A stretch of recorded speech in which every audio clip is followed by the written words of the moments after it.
The images in the following program are highly sensitive and may be as disturbing to viewers as they were to us. However, we have to show the truth about cruelty to animals, praying that you will help to stop it.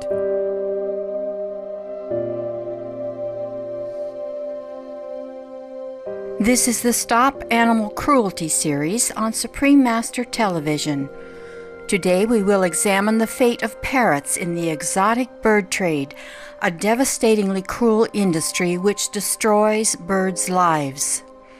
All parrots, from the majestic 100-centimeter hyacinth macaw of South America to the charming 9-centimeter pygmy parrot of Papua New Guinea, belong to the order Psittaciformes and possess high intelligence, sensitive natures, and a great capacity for love. Through the ages, countless stories have been told of these noble birds' fine memories, caring dispositions, and great speaking skills. In fact, parrots' responses when addressed by humans can be amazingly precise and appropriate to the context. Parrots' high IQs have been linked to the fact that their brain-to-body size ratio is comparable to that of highly intelligent primates, such as chimpanzees and humans. In addition, the cognitive and speaking abilities of parrots have been demonstrated through the pioneering work of Professor Irene Pepperberg of the University of Arizona, Tucson, USA. Under Dr. Pepperberg's instruction, her companion African gray parrot, Alex, acquired a vocabulary of over 150 words, could speak in full sentences, could accurately identify colors and shapes by saying their names, and understood the concept of zero.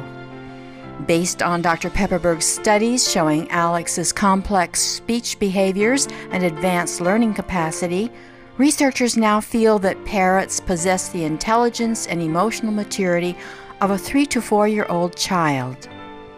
As Wendy Huntbatch, president of the World Parrot Refuge in British Columbia, Canada, says, parrots are also able to communicate effectively with others of their kind through their own species-specific language.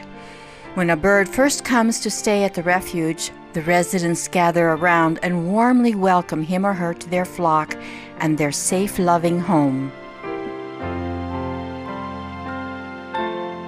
When they come in, they stay in their own cage usually for 48 hours, and all the other birds that are in that compound will come down and speak to them. And strangely enough, parrots that were hand-raised by people that have never seen another parrot, when a member of its own species comes down, they speak in the language of that parrot. How they know this is beyond me.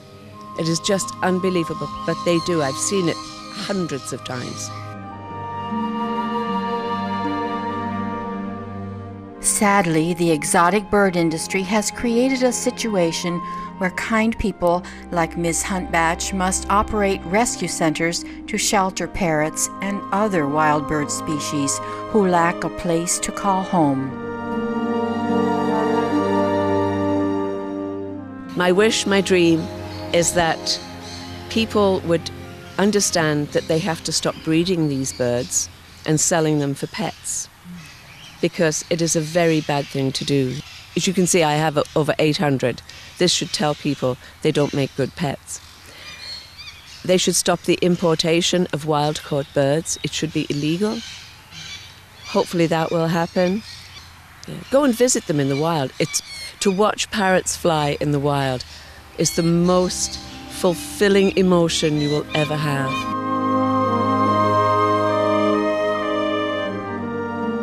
Sophisticated wildlife trafficking operations in Africa, Asia, and the Americas steal parrots from their native habitats, transport them under horrific conditions, and then sell them across the world.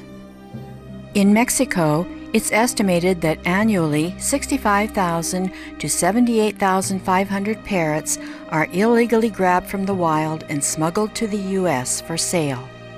The problem is quite large in Uganda as well. So we are now at a facility which is temporarily holding part of the African grey parrots. The birds are facing a problem because people are capturing them in the wild forests for illegal trade. There were 500 birds captured from the border of Uganda and Democratic Republic of Congo, but they were already in Uganda.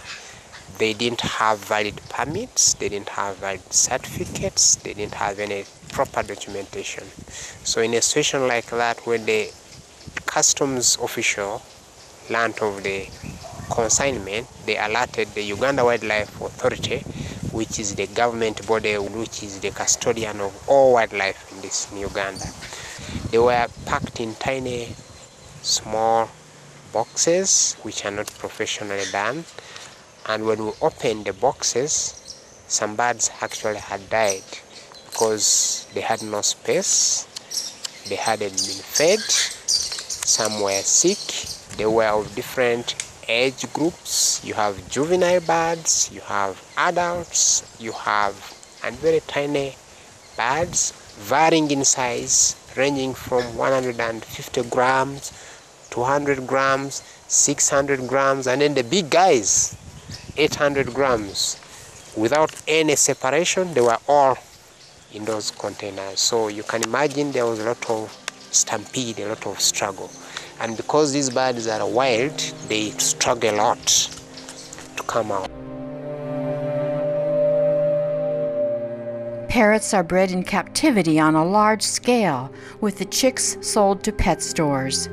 Like puppy mills, these bird mills are operations of enormous cruelty.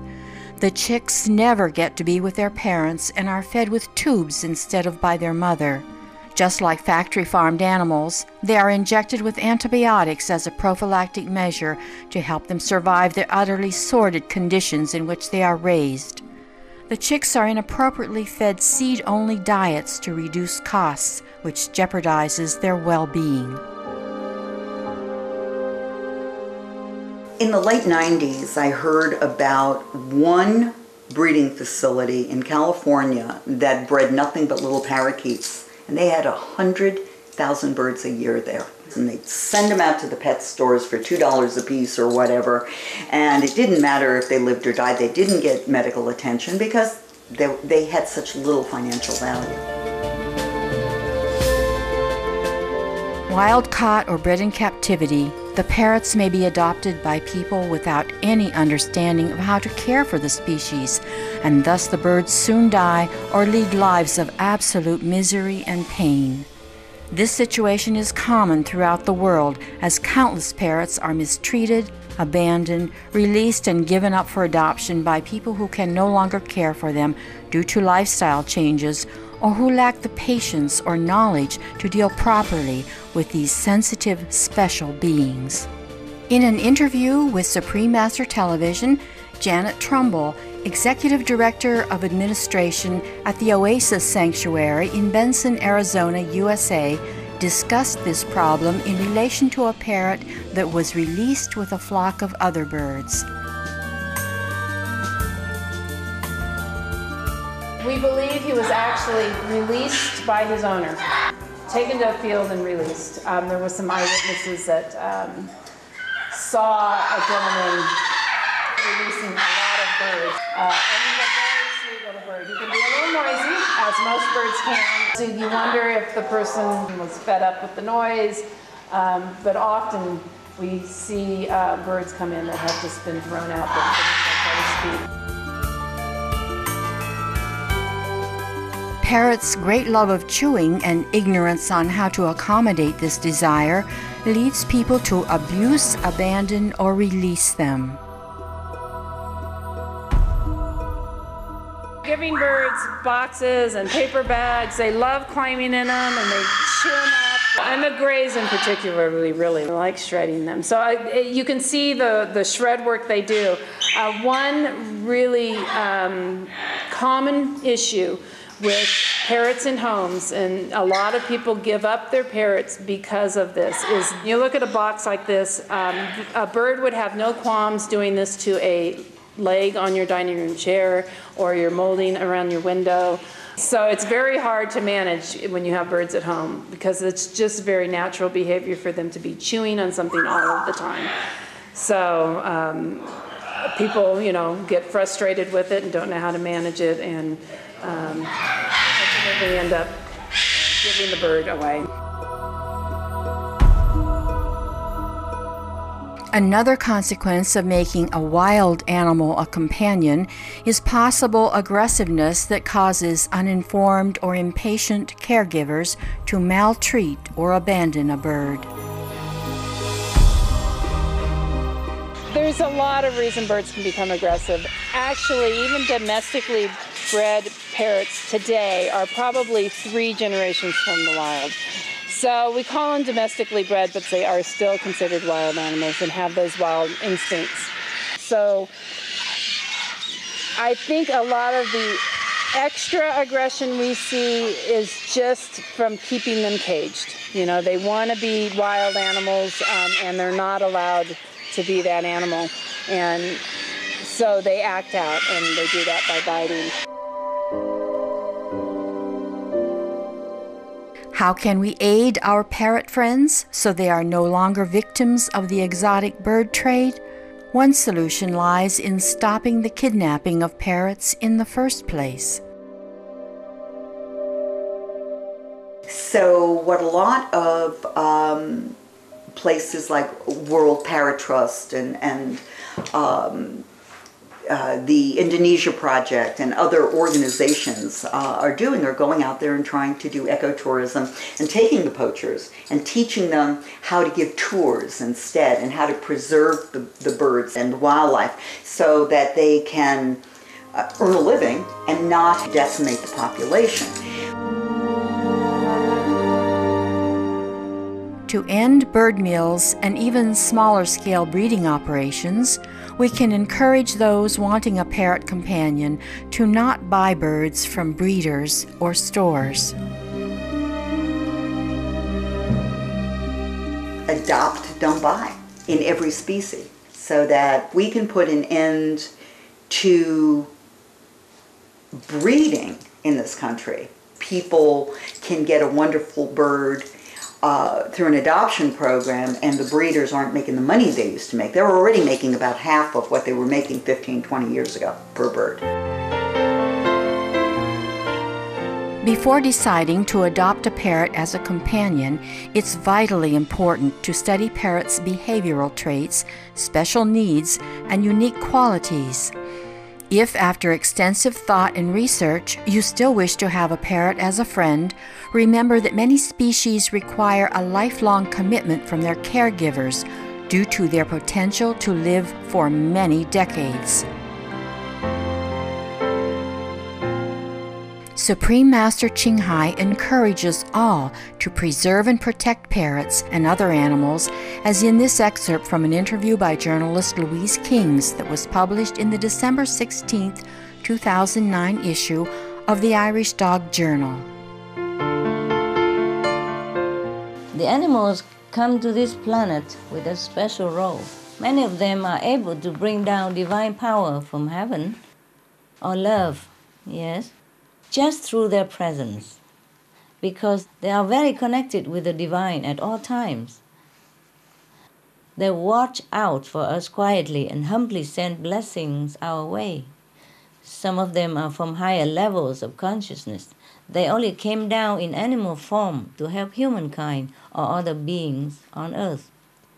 Of course, animals also have very noble, vital roles in the physical realm.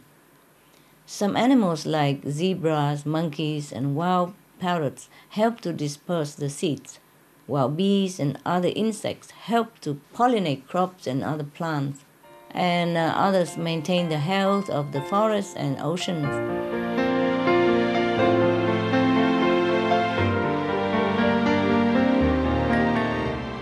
Our appreciation, the Oasis Sanctuary, World Parrot Refuge, and the Uganda Wildlife Education Center for your benevolent programs that aid parrots and other exotic birds. Our winged friends truly thank you for your love. For more information on the organizations featured today, please visit the following websites: The Oasis Sanctuary, www.the-oasis.org, World Parrot Refuge, www.worldparrotrefuge.org, Uganda Wildlife Education Center, www.uwec.ug. Thank you for watching this week's edition of Stop Animal Cruelty. May all humanity be blessed with abundant love and compassion for all our fellow beings. For more details, please visit www.suprememastertv.com/stop-animal-cruelty.